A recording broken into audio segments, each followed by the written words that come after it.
জানুৱাৰী ঘটনাৰ 10 দিনমানৰ ভিতৰত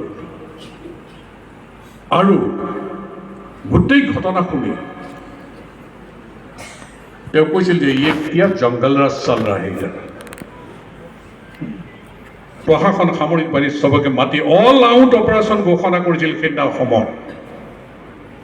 ধপলিয়াই গৈছিল জংঘললৈ উগ্ৰপন্থীৰ ঘাটি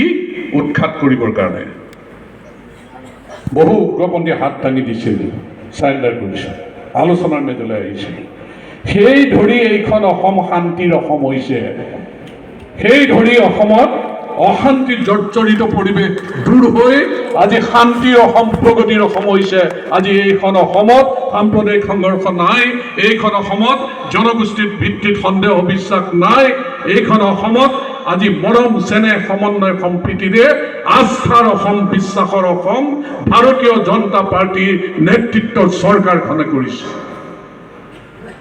আজি মানুহে উন্নয়ন বিচাৰিছে ৰাস্তা পদূলি শিক্ষা স্বাস্থ্য সকলো দিশতে